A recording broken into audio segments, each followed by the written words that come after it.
Swaminathan commission appoint ചെയ്തു. BJP Vajpayee government ആയിരുന്നു. പക്ഷെ അദ്ദേഹത്തിന്റെ റിപ്പോർട്ട് സമർപ്പിക്കുന്നത് 2004-ലാണ്.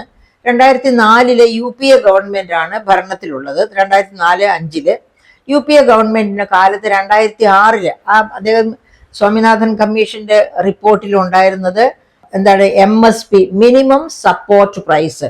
ഏറ്റവും പ്രധാനപ്പെട്ട എല്ലാ കാർഷിക വിളകൾക്കും മിനിമം സപ്പോർട്ട് പ്രൈസ് കൊടുക്കണം എന്നായിരുന്നു റെക്കമെൻഡ് ചെയ്തിരുന്നത്. അങ്ങനെ UPA government 2006 minimum support price നടപ്പിലാക്കുന്നു. 24 ഉൽപ്പന്നങ്ങൾക്ക് മിനിമം സപ്പോർട്ട് പ്രൈസ് നടപ്പിലാക്കി.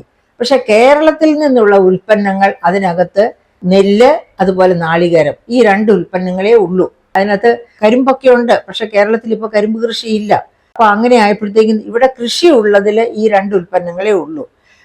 എന്നിട്ട് പോലും ഇപ്പൊ നമ്മൾ കേരളത്തിലേക്ക് വരുവാണെങ്കിൽ എപ്പോഴും കേൾക്കുന്ന, ഇപ്പോഴും ഇനി പല വർഷങ്ങൾ 2014 BJP ഗവൺമെന്റ് വന്ന കാലം മുതൽ 2016 മുതലുള്ള പാരിയുടെ MSP, മിനിമം സപ്പോർട്ട് പ്രൈസ്, കർഷകർക്ക് വളരെ വൈകിയാണ് കൊടുക്കാറുള്ളത്.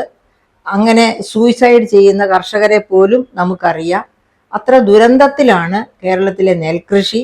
കേരളത്തിലെ തെങ്ങ് കൃഷിയും ദുരന്തത്തിലാണ് എന്നുള്ളത് കൊണ്ടാണല്ലോ 1-ാം സ്ഥാനത്തുണ്ടായിരുന്ന തെങ്ങ് കൃഷിയുടെ സംസ്ഥാനം എന്നതിൽ നിന്ന് 3-ാം സ്ഥാനത്തേക്ക് തള്ളപ്പെട്ടത്.